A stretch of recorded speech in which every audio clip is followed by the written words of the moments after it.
We have a guest in the studio, and the guest is Richard NGATIA. He is the chairman of the Kenya National Chamber of Commerce and Industry. He is a businessman, and he is also now a politician. Richard, good morning. Good morning. How are you? Very well, thank you. Yes. Welcome to Kenya's biggest conversation. Thank you. You're half an hour late. Yes, I do want to apologize. I've actually come just from another studio, but then again, the traffic is terrible. Yes, it is. It is. It took us almost 30 minutes to get here. It's crazy, isn't it? Yes, it is. Lakini si mafuta imeisha. Your vehicle Mafuta ijaisha, but of course there's traffic. It has. There are huge queues everywhere. So it has impacted this. Yes, it has. Now, as chair of the Kenya National Chamber of Commerce and Industry, tell us about the chamber actually, and then you transition into politics. All right, thank you. This Kenya National Chamber of Commerce and Industry is an organization that was established in 1965, and our mandate is to advocate for businesses, network for businesses, and also create the opportunities for businesses as well.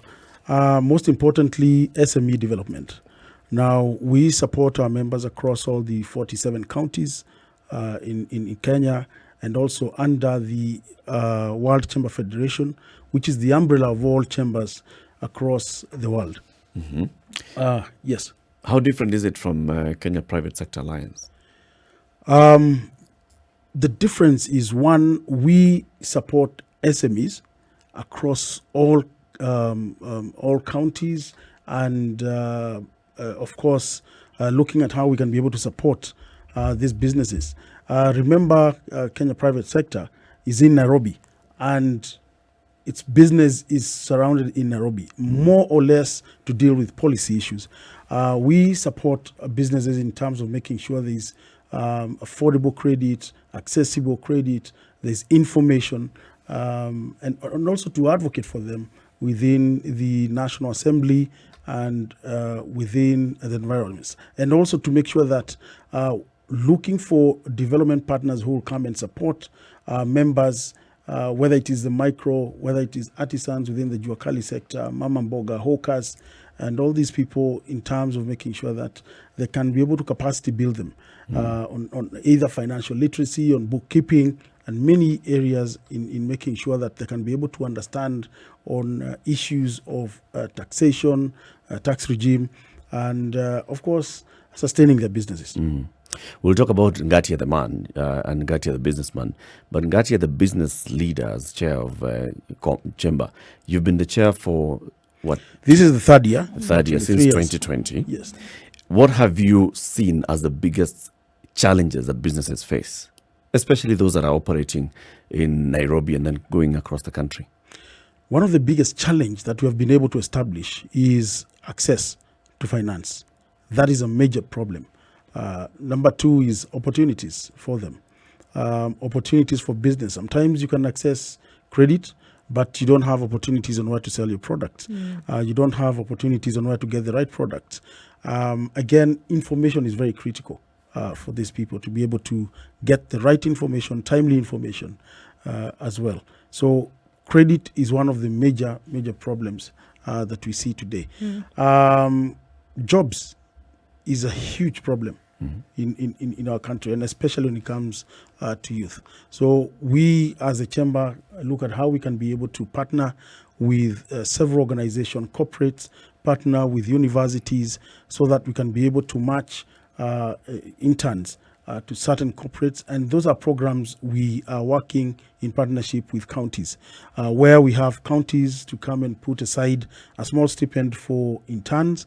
We match them with certain organizations where they can come for a year, but the county pays for that amount of up to about 30,000. And we have seen it very successful in the in those partnerships that we already have. But we're still continuing to make sure that we enhance and sensitize other counties to join us in that program.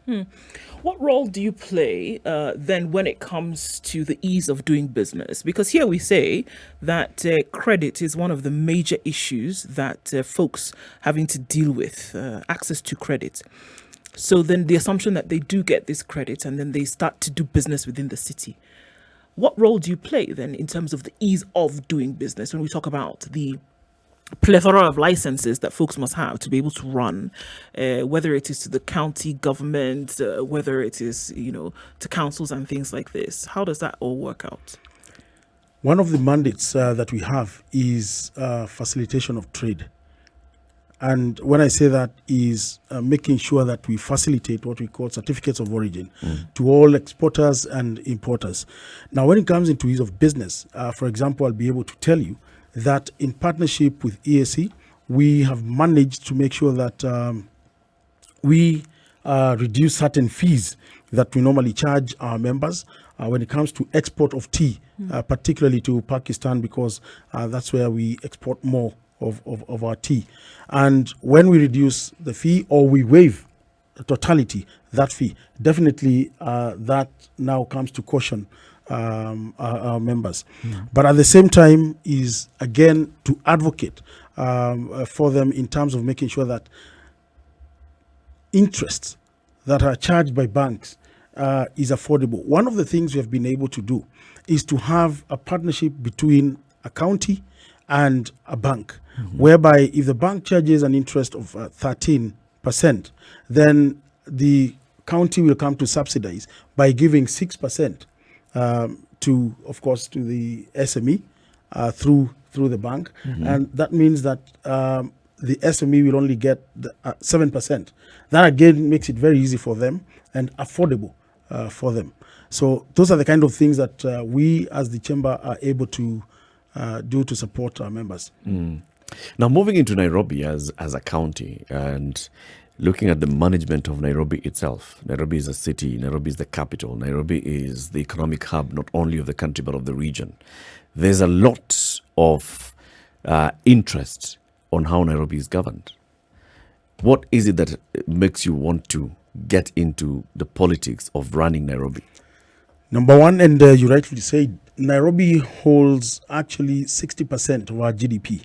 Now, if it holds 60% of 11 trillion, which is our GDP of the entire country today, it means that we need to have somebody who understands business, somebody who has networks within our region and beyond our region, somebody who understands how to run and manage the cities, somebody who can come and look at the blueprint, someone who can be able to look at the master plan that you have and what you can be able to do and change, somebody who will be able to understand that the plans that probably are used today are plans that were accommodating a population of 500,000 then, since 1973.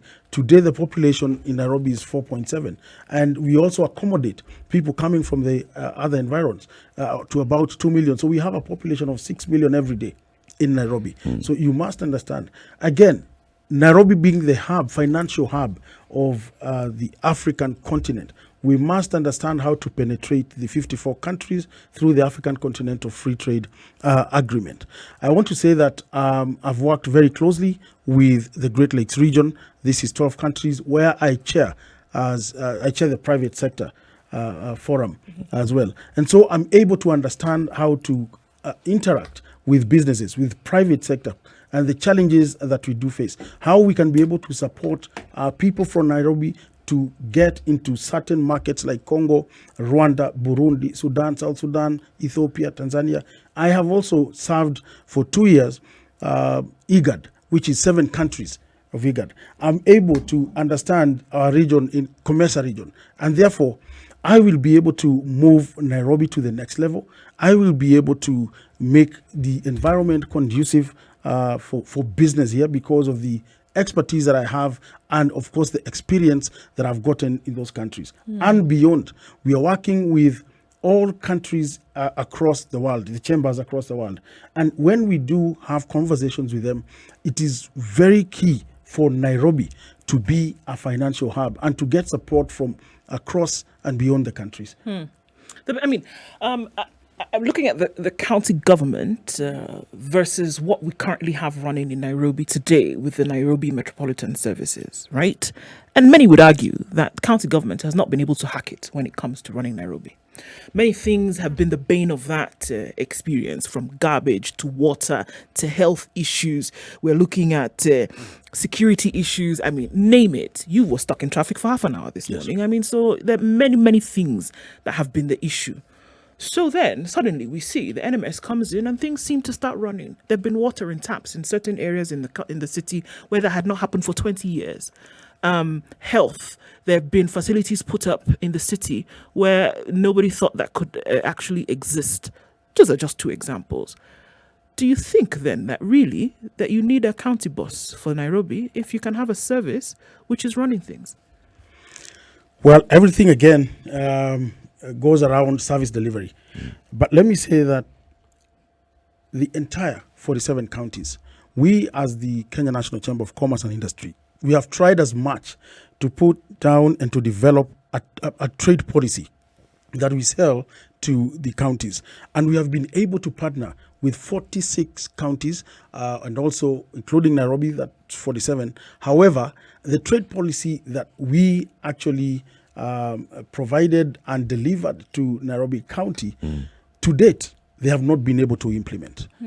So they do not understand the problems and the challenges the private sector faces. You have mentioned NMS. NMS will occasionally invite the private sector. It will sit down with us. We'll understand the challenges that we have. We'll understand the challenges of the common mwananchi. You talked about water. Water is the biggest problem today in Nairobi that you can think of. Yes, we get our water from Murang'a, from Dakaine, but is it enough? And why is it not enough? Why do we have water pipes bursting every day? What is the problem? You need to understand how to deal with carbon emission. You talked about garbage collection, for example. Look at the site at Dandora today. It's appalling. And I can tell you, if you walk to Dandora today, you will find people queuing for food there. This is a place that you can turn around and you can make it a recycling center, a recycling place, where you can have recreation of jobs to the youth who belong to Embakasi or Dandora, where you can be able to have so many products coming from the rubbish that goes there, whether it is cabro, whether it is plastics, whether it is anything that you can be able to think of to make sure. So you need to understand how to get partners on PPP programs, private public partnerships. You need to understand how to get sectors, how to get businesses from foreign direct investors who will come and support and partner with the local partners in Nairobi or in Kenya to make sure that you have a good system within the garbage collection. Again, the environment, clean environment, that's what we want. Security. Today, how do you light up the entire Nairobi to make it safe, number one, to make it even, it also helps. When you do security, it helps decongesting the city. When you light up, it also helps decongesting the city. Why? Because you'll have more people walking to certain stations to look for their public transport. Today, people will only be able to go to, say, Kencom bus station because they feel safer in that area. If it rains, we don't have shades that people can continue walking, whether it is rush hours or any other time. And do you think government, Richard, do you think that government can handle this? Because again, just the example, historically, of 20 years in Nairobi, it has not been managed. It has not been handled. Whether it is government or council, still government, or the county system, not been able to handle this. What would change, really? Because I then hear you saying that there needs to be PPPs in place in order for some of these things to come to realization. Yes. Absolutely necessary then for you to mix private sector with government and then external help as well to be able to run the affairs of government. Yes. Good. Understand that Schedule 4 of our Constitution allows the county actually to handle issues of the entire county. However, because of the unique problems that we're facing in Nairobi in terms of management, in terms of service delivery, in terms of having departments, whether it is a planning, executive, and the assembly, probably disconnected. We have you will face those problems. It is not the national government. However, the national government has their role in terms of health. They will come to support the referral hospitals or level 5 hospitals. But the role of the county is to give service delivery, to make sure they collect enough revenue and give it back to the common wananchi by making sure that service delivery is there, making sure that we have fire stations in vulnerable areas like Gikomba in Nyamakema. Today we only have one station to serve Nairobi. Is that possible? And then you don't need, it's not a miracle. You don't need somebody to come and tell you that you need a fire station Which in one are you a talking about? highly populated area. The one in the CBD. Yes. It serves the whole Nairobi. So by the time by the time I think there's a given new a one distress on call, Kangunda Road, isn't Yeah. there? yeah, There's a new one on Kangunda Road. yeah, at it's the not yet. junction of It has not yet Kangun- started. There's a plan to put one in Kangemi, but we need water there. We need a fire engine there. We need an ambulance there. Yeah. We need a police station within the area, and so that they can move always together. So, yes, I think it's about management and it's about looking at issues and priorities as well. There are very many things that you've mentioned that I've heard being mentioned before. Everything that you've said, in terms of our infrastructure, in terms of managing our garbage, in terms of managing our water reticulation, managing our transport issues. When I remember Philip Kisia, who was a former town clerk and running for governor, he was saying the same things. Dr. Evans Kidero, running for governor, was saying the same things. Jim Nambaru was running for governor, did not win, was saying the same things. Sonko was running for governor. He has been a senator, had been a member of parliament in Nairobi. Won as governor, was saying the same things with his deputy then, Polycarp Igathe. Same story. But now you're a different person. And in fact, you've talked about healthcare. You know a thing or two about healthcare. You've been, one of your companies that you've run is actually in health. Yes. Megascope. Yes. Tell us about this organization, this company. Megascope Healthcare is an organization that was established in the year 2002, and we really concentrated in the health sector. And of course, with time, we have grown with time to deal with and support hospitals. We've been supporting engineers, nurses in terms of training this location, in terms of training all public biomedical engineers and private biomedical engineers. In fact, Megascope Healthcare has been put as a center of excellence for Africa to make sure that we support that sector in telemedicine and making sure that we can be able to support them in the infrastructure, building of hospitals, equipping of hospitals, and management, and of course service, after sales service of these hospitals. And we have been able to do that in this country. But we also support other countries, not only Kenya. We support Sudan, we support Ethiopia, Rwanda, we support Uganda through our headquarters here in Nairobi. So you've got regional experience and expertise. Yes, we do. And you obviously, because it's health sector, your bigger clients, I would assume, are public sector. In every country, the biggest client is always the government. Okay. Yes. So in this country, and you may correct me, I think one of the areas that you've been mentioned in, not you as Richard NGATIA, but Megascope, is when it comes to managed equipment service. Yes. You have supplied some of the equipment to the various counties. Very true.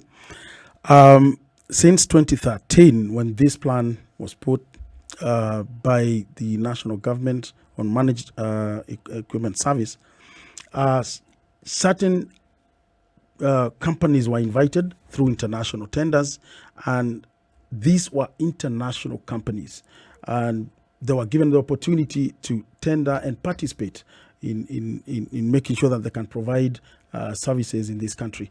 And we had major companies who participated, namely General Electric, we had Philips, Netherlands. We had General Electric is American. We had Italian companies known as Belco. We had a Steam from India. We had Mindray from China, and we had others. But these are the companies that managed to get awards. And it was mandatory then in that tender that each participant must have a local component. And that is where we come in as Megascope, because we partnered with one of the major companies in China known as Mindray. It is also listed in New York, in America, and very major. And so we partnered with them not only because of MES, but since the year 2006, they have been our principals, and we have always marketed their products in Africa. Okay. And therefore, in this particular project, there was no scandal, and there has never been a scandal. But this arises and comes only when it is around politics are around the corner. It is about making sure The issue came up Yes. in a report by the Senate Select Committee that investigated the MES. Yeah. And in fact, that Senate, it was not adopted by the Senate, but the report came out.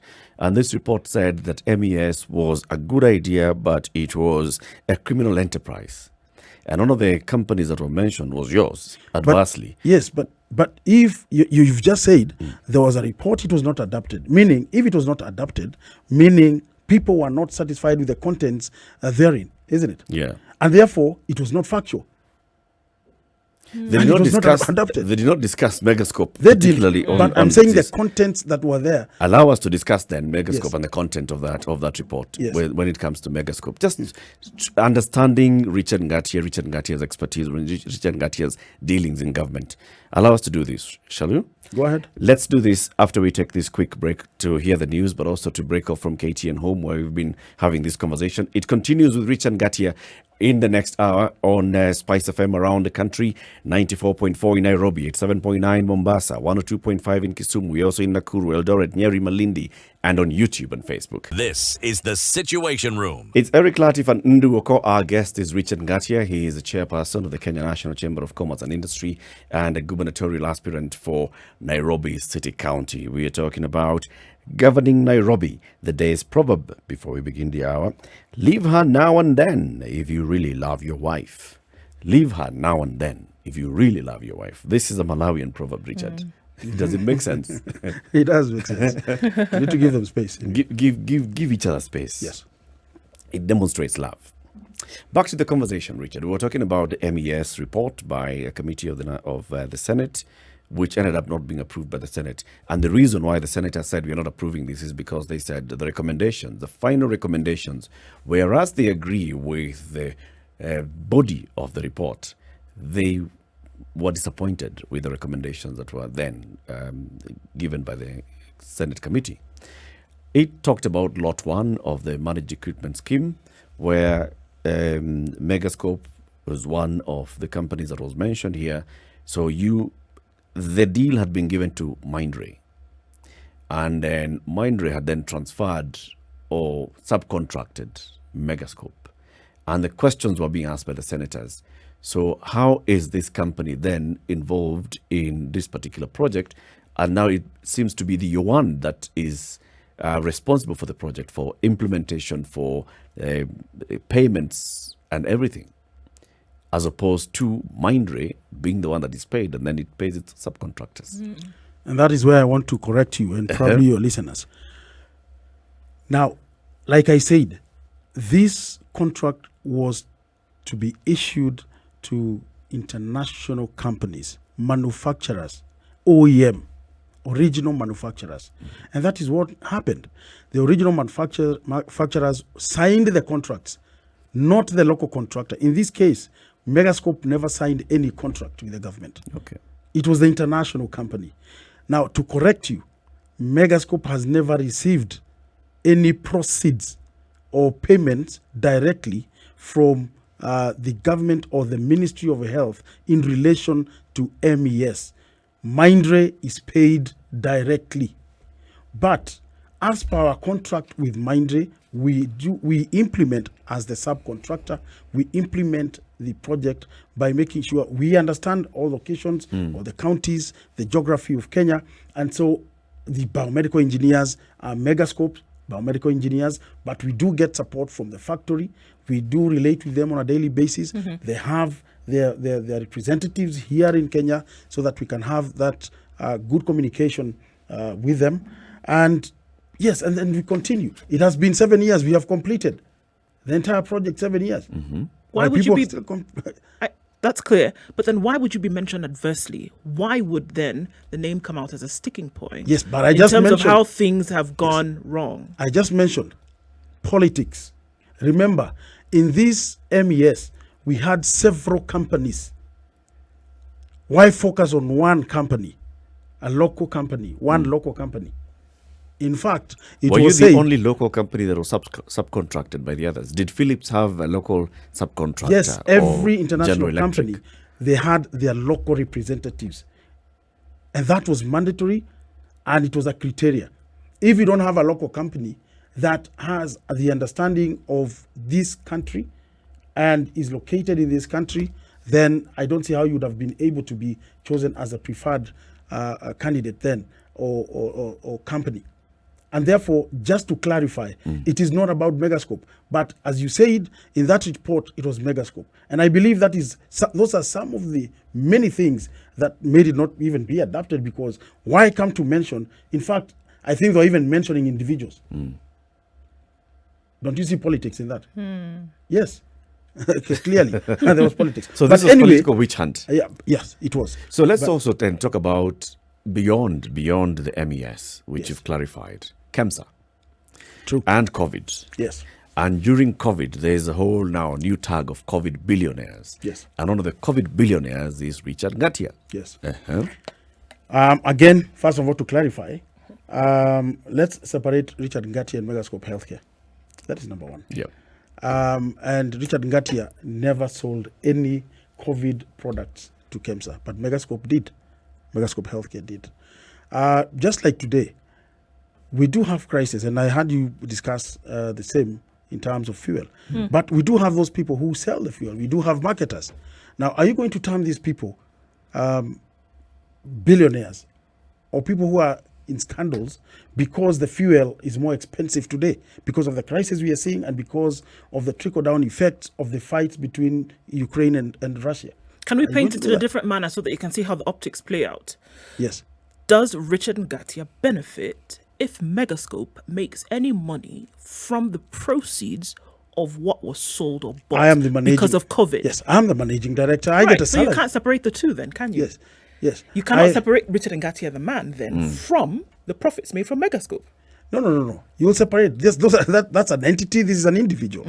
All right. I work there as a managing director of the company, and I get a salary like anyone does. You're an employee. Okay. Yes. So in that case, I just want to clarify that there was never a scandal at KEMSA at all. We had more than 100 companies participate then. In fact, let me tell you, in other countries, the people who participated to save lives in their own countries are actually given accolades. In Kenya, you're in quotes, you're tagged as COVID billionaires. There's an entire investigation at the Senate level, at the parliamentary level, on the proclamation of the president about this. Yes, because... And then you say it's not a scandal. No. Could you explain? Anytime somebody comes up with an issue that they suspect there is a scandal, definitely the organs, the security, the investigators will come in to investigate and clear the air, or even arrest the culprits if that is true. So you're not a COVID billionaire? No, definitely not. We were vindicated. We still continue doing business with KEMSA. KEMSA still continue doing business with all the participants then of COVID. And in fact, we came to support not only KEMSA, not only the Ministry of Health, but the public at large. Now, those people who came to support, remember, they used their capital, they borrowed money from bank institutions, and they were able to deliver their products on time to save this country. Does Megascope have a running contract today with the City County of Nairobi or the Nairobi Metropolitan Service? With, of course, with NMS, we do. What's the nature of the contract? Now, Megascope is actually building hospitals in Nairobi. We have been able to build hospitals in Nairobi within a very reasonable time frame. Today, you have seen many hospitals, actually contractors who are unable to complete building of hospitals. Some end up in court, some take years to even complete.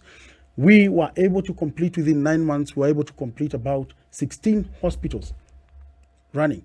That is equipping, building, training of the personnel, and of course the after-sales service. All right, and we have about another 2 to complete, so that we can be able now to hand over the entire 19 hospitals. We have been able to support that. We have been able to support other counties, not only Nairobi, to support them in building of hospitals as well. And we have been able also to support other countries. So you run this, like what we were told by NMS is that they decided to go into turnkey projects when it comes to these 17, 20, was it 23 hospitals? 24. Right, in Nairobi. So one contractor is given the job, you put up the facility, put in the equipment, do the training, and you're saying that bulk of these are through Megascope. Yes. When you talk of the 24 hospitals, we as Megascope were able to get 19 hospitals. Okay. The other to make the 24 is actually NMS doing that on their own. Okay. All right. Yeah. Through the previous contractors who were there. Remember, like I said, these are hospitals that were unfinished. And so NMS came in to finish the building and to equip as well. What is the tenure of these contracts? Tenure was about 1 year. You build and You're transfer. Okay. That's it. Okay. And after sales service? Now, that now is a different contract. Of course, there is warranty that we give for 1 year, which is still current and running. But after that, then we'll have to get into negotiations with either the county or NMS so that we can see how we can continue to support them. However, we still continuously, even without signing, make sure that we support them. Remember, the people you train today, in 1 month, some of them are transferred to other stations, and you have to have a continuous training of biomedical engineers or nurses and even users as well. So we train as many as possible. Should you win the seat of Nairobi governor, is there likely to be a conflict of interest with you as the chief executive of the county negotiating contracts with a company that you have interest in? I don't think there'll be any conflict of interest. Number one, my interest is not to go there and get business with the county. My interest is to get there and support Nairobians and make sure there's deliverables, make sure there's service provided to the public, but not to go and get contracts there. No. But then again, I said, Megascope, it's its own entity. The governor will be its own entity, working with the county. How will you establish that arm's length relationship? One of the things, let me say, we don't just look at, for example, one institution as our client. We actually work with Nairobi Hospital, we work with Aga Khan Hospital, Coptic Hospital, Mata Hospital, St. Mary's Hospital, all these hospitals, private hospitals. We actually working with them. So it's not a matter of saying it's a matter of life and death if we don't work with NMS. Yes. And I will make sure there's no conflict of interest. At all? At all. Should you become chair of the Council of Governors? Again, I mean, this is a possibility that fellow governors could tell you, Richard, you understand these issues very well. You are articulating issues very well. Be our chair. Thank you for that question. Let me first of all tell you, currently, I sit as the business advisor of the Council of Governors. Yep.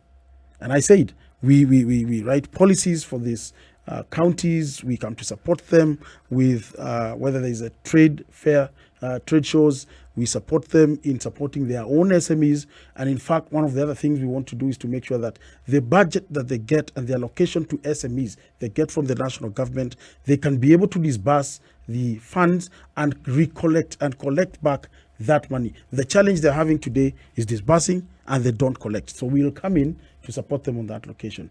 But then again, the question you asked, whether, again, I'll be able to support them as the chairman of the Council of Governors.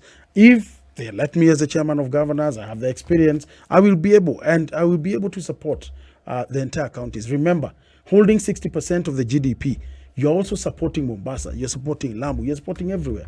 And therefore, in fact, being even the chair, it is a plus for them. But of course, we will see then who is the right person to give that position.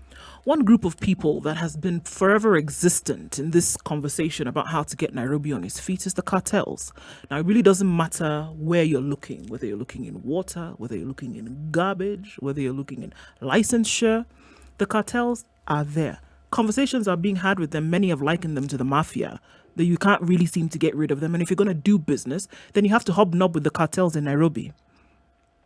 I'd like to know what you think about these cartels. Whether are they non-existent in your mind's eye, or are we now looking at, in order to run Nairobi, you must then, as government, have a symbiotic relationship with these cartels, whoever they are, wherever they are? To me, I believe, again, those cartels, no one has been able to identify the cartel. You just keep saying there's a cartel. They are cartels. I mean, we have all these investigating institutions. They also don't know who those cartels are. Yeah? Do you think there are cartels? I think there is no cartel. What happens is, and I can tell you for a fact, it depends on one's capacity.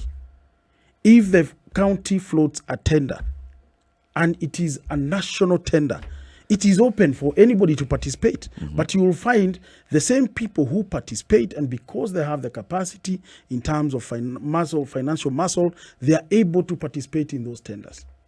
But it is one thing to participate, it is the other to put things right by the county leadership to make sure that you have opportunities for, say, youth, you have opportunities for women, you have opportunities for those you're calling the cartels, who probably are the people who can be able to get and consolidate funds to be able to do that business, and also have a preference for those who are vulnerable, that they'll be able to get business. Number two, as the county, you must be able to understand that most of the youth who want to participate in these tenders, probably they don't have certifications.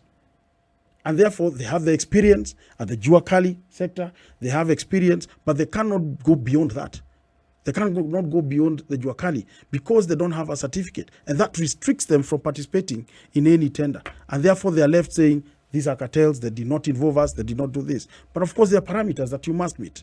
So how then would it be made competitive? What would be different moving forward that has not been done before? If we acknowledge, and maybe that is now who the cartels are, if you acknowledge that there's a certain group of people who are always advantaged then when it comes to some of these things, perhaps that's what we're talking about now. It doesn't matter where you look, water, etc., etc. So what would be different moving forward? How are we going to include more people into the basket? How would it work? It's very simple. I would want to adapt the system that NAC, I remember the NAC that used in terms of making sure you support, say, Jua Kali sector in purchasing of their beds, purchasing of their products that can support, say, hospitals or any other institution or even hotels. Make sure that in any tender it is focused on that particular group and give them those equal opportunities.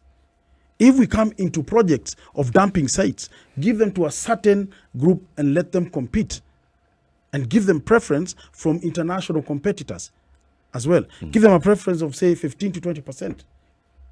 That way, then you'll not talk of cartels, and you'll be able to support each and everybody and divide those opportunities to all. Those who've complained about these cartels, they talk about the cartels being disruptive. That whenever those, we've always called them the city fathers, whenever the city fathers have a plan, let's say, it's about upgrading the Dandora Dam site and moving it to a new site. It's about upgrading garbage collection. If it's about water reticulation, if it's about revenue collection mechanisms, when the administration comes up with a plan, then some other forces are powerful enough to disrupt those plans. If you have a clear policy, that will not be. If you have a clear policy that you are going to be working when it comes to garbage collection, of course, there's an association of those people in that sector, those people who have the trucks, those people who are able to employ people in terms of collecting garbage everywhere. So you have an association that does that business. All right? If you can have a clear policy on who is going to participate in certain tenders, who is going to support the county, who is going to partner with the county, it is going to be very clear. Like we have seen many other ministries have done the same. And you don't hear of any scandals, you don't hear of any cartels within those ministries. So you have to have a deliberate move by the assembly to make sure that they pass policies that is favorable and conducive to the business environment. Richard, do you think Nairobi is collecting its optimum value It is not. revenue? It is not. What are the gaps? What It are is the not. loopholes? If, for example, today the county is collecting 100 million, 120 million, say per day, this county has a potential to collect about 600 million Per day. shillings per day. So what Why that is it way not then- doing that? Why is that not happening to Why are we so far from our potential? It is a because fifth of what could if be you collected? don't deliver services to me and you're expecting me to pay fees or taxes, definitely it becomes a challenge for me. If you have pending bills that you don't pay your own suppliers, it becomes a challenge for me. The same government does not pay you, but the same government, the other arm is coming to ask for revenue or for taxes that they have not paid. So it is that simple. Richard, many would ask the circles with which you've obviously rubbed shoulders in the past as a businessman in Nairobi, then you would not be able to demarcate the lines then, being in a government position. Would that prove a challenge? I don't think so. Why would it prove a challenge? Well, I mean, come on, Richard, you've done business in the county, in the city, for the last however many years, as the chair of this particular chamber. And then, would you not see it as a challenge if then you're asking to remove yourself then from those circles and then attach your presence of mind and your attention now to county business, essentially leaving those other things that you had done before? Number one, I want to make it very clear. I have not done any business with the county. And that was very deliberate. I have not done any business with the county. But I have done business recently with NMS, and it is to come and support their health system. All right? Because of the experience that we do have. And we come and say, we're going to support and we will support and help you in making sure that the facilities are up within the given time. We are going to use the modern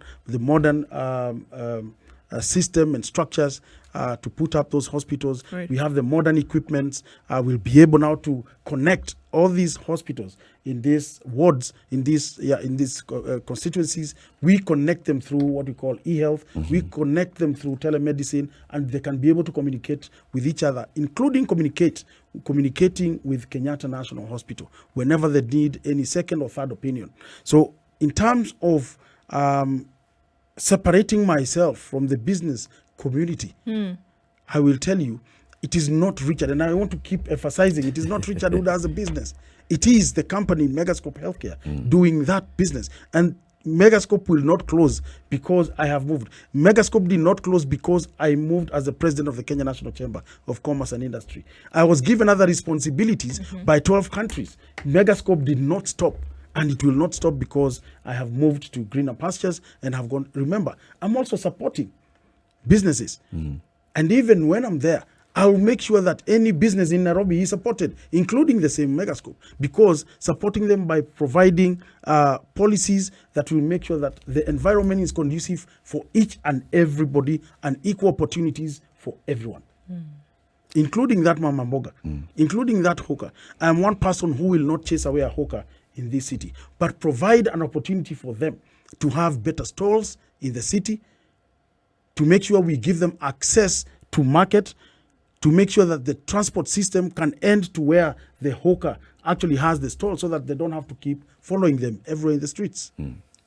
If you think about Nairobi, and you've said it many times, Nairobi is 60% of the country's GDP. Nairobi, the capital city of the country. Nairobi, the seat of the national government.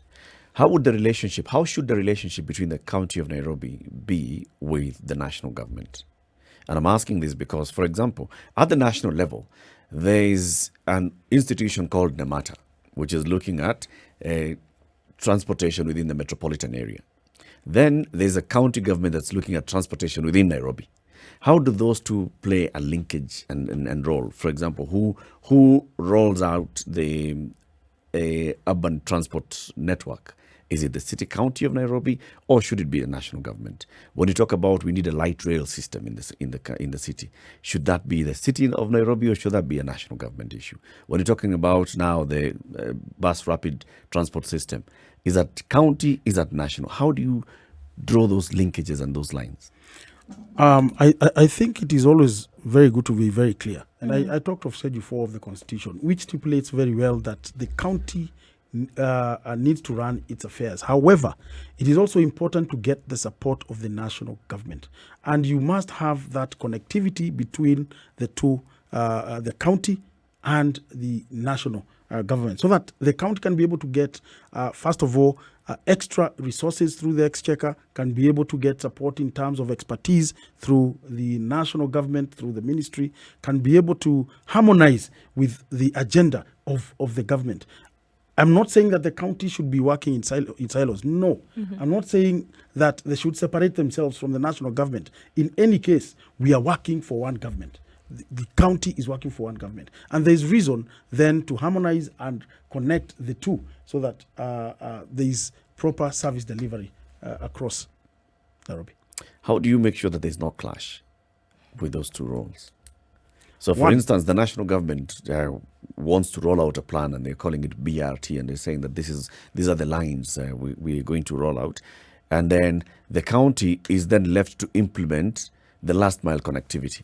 But the county has not budgeted for that last mile connectivity. It's not part of the next medium-term plans for last mile connectivity. How do you ensure that there's no clash between these two levels? Yes, again, I say it is important to understand that you must be consistently, continuously have conversations with the national government through the parliament, through the legislature, through national treasury, to make sure that whatever budgets you need for that particular financial year is available for the county.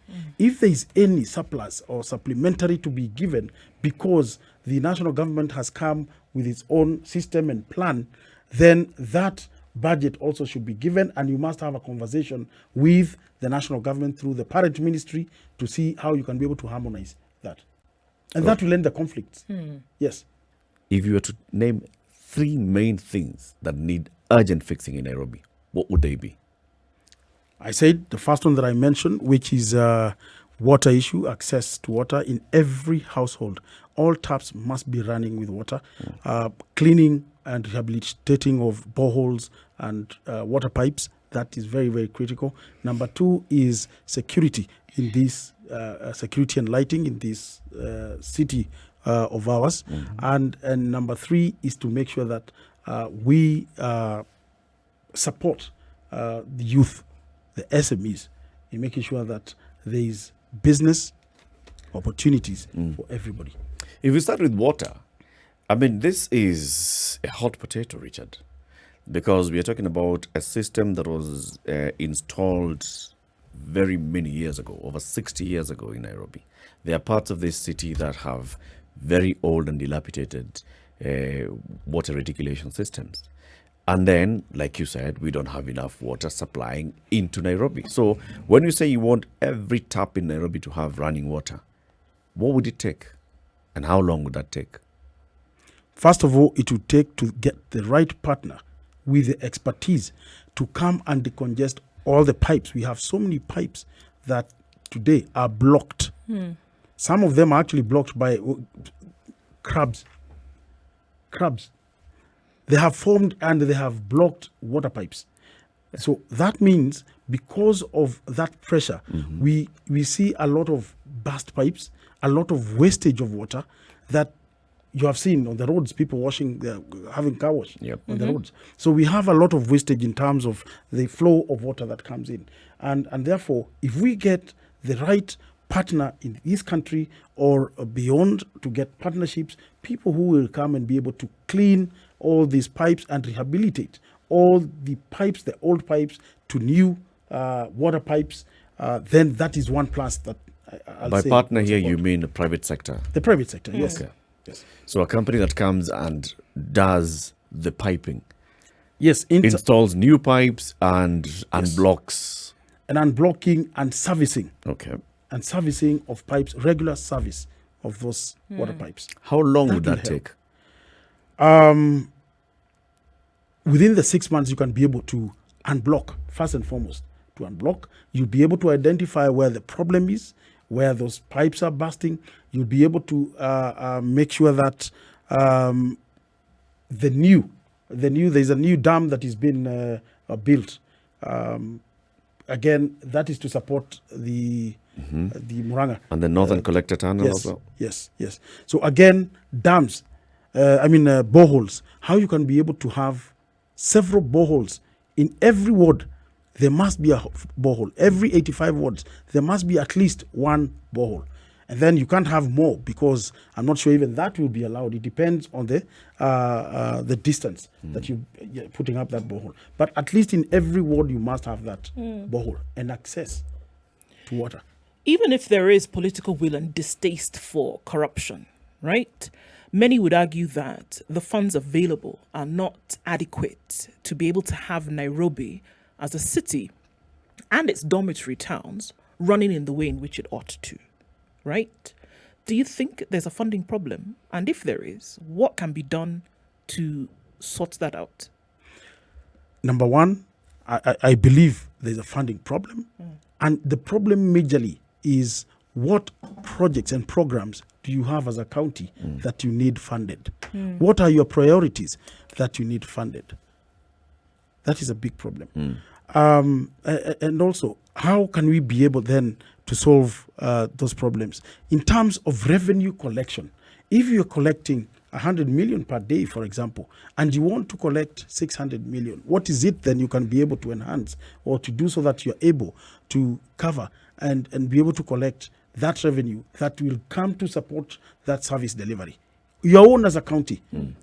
Develop recreational centers that will generate revenue, give people some waiver for taxes, and encourage them to have as many businesses as possible, and encourage people to pay those taxes by not harassing them. So that's why, again, I want to go to the legislature, the assembly, to formulate those policies to support the planning department, to support the executive. You must have policies that will be able to guide. How do we collect taxes? Number one, do we reduce those taxes so that we can encourage more people to come in business? Do we reduce them from 22 licenses when it comes to hospitality industry, for example, to 1 license? In fact, each and every license at the county should be 1 license that anybody can be able to access and pay that through their phones. You don't have to have a smartphone to pay those licenses. You don't have to long queues to pay taxes. And how do we have the city askaris support businesses as opposed to closing them every day? Today, if you have, for example, people, tax collectors, going to Nyamakema, the shop is closed because they are running away. You need a lot of capacity building to these people to understand that you are working with them and you're not coming there to close their shop or their businesses. You must be able to give them waivers. Also, tax holidays. You must be able to do that. What do you consider SMEs in Nairobi? SME, number one, we have certain categories. Number one, those with 1 to 5 employees. Those you can those are SMEs. Okay. There's the lower SME. There is the middle class SME. There is between 5 to 30. Again, that is a different category.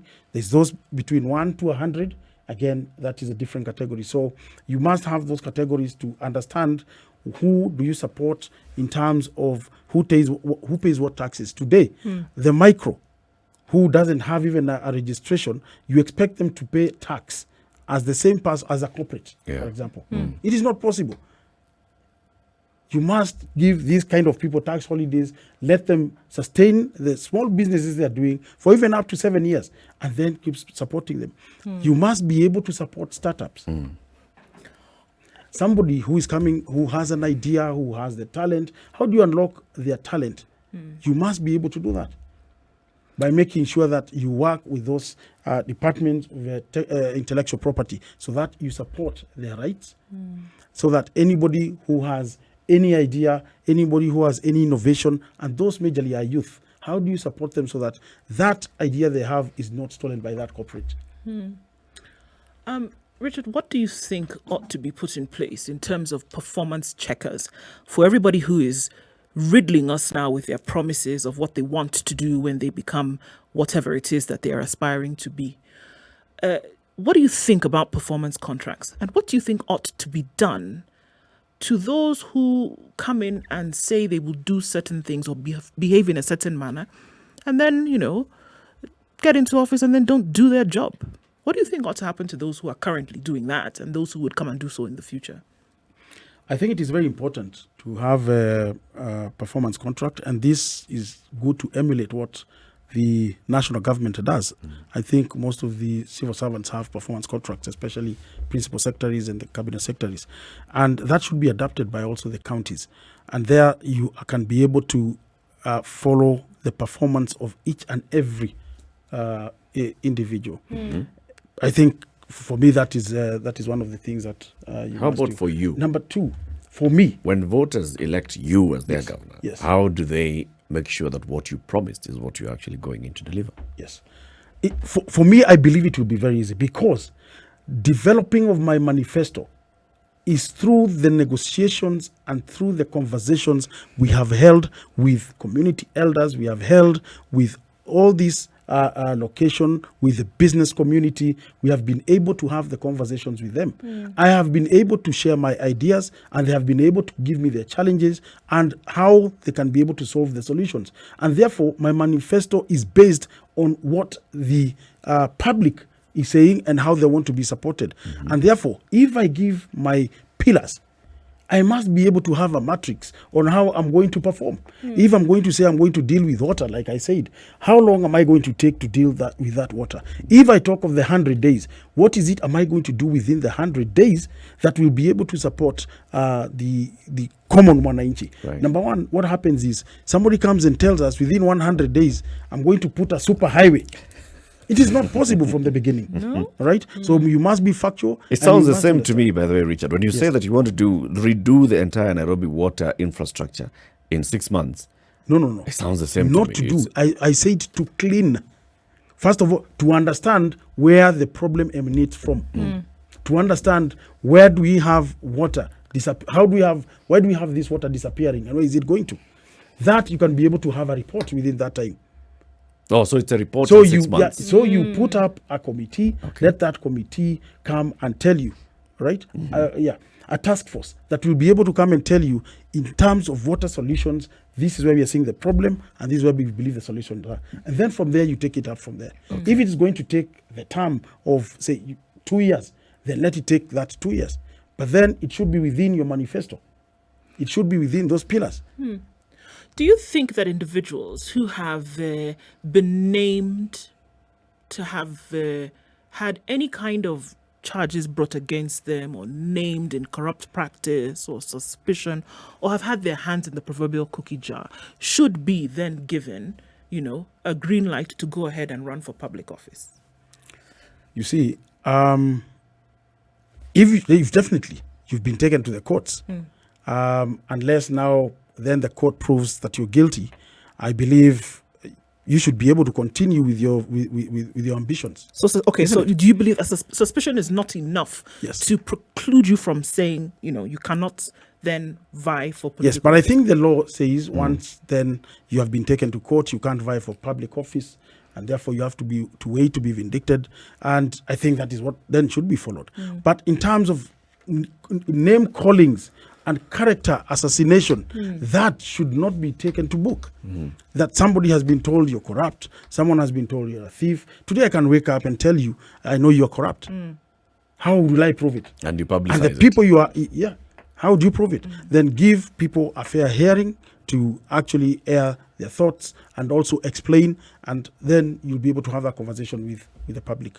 But then the courts are there. We have institutions that will be able to investigate and hand over you to court if you're culpable, and the law will prevail. So you are running in under Jubilee ticket. Precisely. How many other people are seeking the governor's seat on Jubilee? And I how believe is there are Jubilee 4. going to do I its think- nomination? Yes. Okay, there is myself, and I know there are 3 others. Okay. When are the nominations going to take place in Nairobi for Jubilee? To my best of knowledge, I think I believe it's going to start from 11th to 22nd of this month. Which And therefore, I think from next month. Is there a particular day for governor seat? No, I'm not sure. Oh, I'm not sure it of hasn't when, been when I announced say, yet. but I believe it should be 11th to around 22nd. And so what we are not sure about is whether we'll go through the open nominations, we'll go to public, the Jubilee will go to public, whether it will be delegates, whether it will be direct tickets. We have seen our leader in Azimio giving direct tickets to some of the aspirants, and I'm not sure whether Jubilee will do the same, so we are waiting to see. What would be preferable? Do the best that will be able to bring everybody together so that we don't have fallouts in Jubilee, and we don't have people who feel that they are not given, it was A not fair fair, free and fair. And so if the talk of nomination, let it be. If the talk of delegates will come to choose their own, let it be. If it is direct, let them see who is actually more popular in your party. Then give to that person. And then there should be what we call negotiations within the aspirants. Okay. In our case, if we are 4, then I believe then we should be called together and agree who is more popular, who is not popular. If not, let delegates decide. If not, let's go to the public. Do you think Azimio should have various candidates for governor in Nairobi for the various political parties that are in Azimio? I so we know believe- there's KANU, Yes. there's Wiper, there's Mandeleo Chap Chap, there's Jubilee, there's ODM. Who else? Very many others. There's Muungano, there's NAC, Yes, I think there's PAA, there's Yes, yes, Bopa, DAP. I think the vision of our President Uhuru Kenyatta and also Raila Odinga is to make sure that Kenya is one. And under Azimio, they have done as much to bring together all those parties that you're mentioning. But in my view, if you could have just one candidate vying for the gubernatorial seat to face the opponents, then that would be the best for us as Azimio. That would guarantee, at least give you a fighting chance. It would, because you then get the support from all the parties within Azimio. Collectively. Then this calls for negotiations Yes. between the various political parties. Definitely. Because we That's- already know that Jubilee has yourself and 3 others. Yes. ODM has Timo Nyonyi. Yes. And then ODM also has a senator aspirant. ODM has a woman rep aspirant. The same for Jubilee. That would have to be a very serious negotiation that takes place. Yes. At some point, people will feel unhappy. I don't think so. As long as Should there you is not, no- should you not be picked in such a scenario? Would you go back home and say, it's okay, I mean, I did my best? One thing I want to accept." say is that when I put my foot forward, I believed I'm going to take the seat. And therefore, I at the back of my mind, I don't have that thought of should I not win. It's when I win. What are we going to do? We're going through, come back to reality. You're talking about some negotiation. Yes. But the party leaders, Yes. the party honchos decide, for governor, let's have Wiper as our front runner. Yes. For senator, let's have Jubilee. And then for woman rep, let's have ODM. You are Very not well. in Wiper. Yes. So you end up not being the one. Should the principals decide that this is the right candidate, we then definitely want to support them because we are still under Azimio. We want to support them and continue with our life. And remember, I want to tell you this and your viewers, that life is not about politics. It is not about politics. Politics is just one component of your life. And if you don't manage to get a position within politics, you still continue with many things in life. You have heard I'm a business person. I chair the many forums in the country and out of this country, which I believe I will continue when my term ends. I will continue with life and beyond what probably I've been able to do in business. And therefore, it is not about politics. Life is not about politics. In fact, I would want to encourage everyone in this country, this time round, we should be able to have peaceful elections. We normally hear that, but that is not what is demonstrated. We want to have peaceful elections. What was demonstrated the other day, I think that should stop. It was the head of state emphasized again just the other day. Let us have, we work as brothers and sisters, knowing that after these elections, we still have one country we want to move forward. Civility. Yes. Thank you very much, Richard Ngatia. And we wish you all the best as you seek the people's vote. Richard is the chairman of the Kenya National Chamber of Commerce and Industry. Let me just correct you. President of the Kenya President, National yes, Chamber yes. of Commerce and Industry. Yes, president of the KNCCI. Under the World Chamber Federation, chairmen were now turned to president. Everybody now is president yeah. in very many of these organizations. Asante sana for joining us. Thank you very much. Thank you to your listeners and viewers. Asante sana. I hope you're going to invite me once again. And I believe this time round, I will make sure I'm here on time. If you invite me at 8, I'll be here at 6 just to prepare myself. So, thank you. I think it was a very good conversation we've had. Asante sana.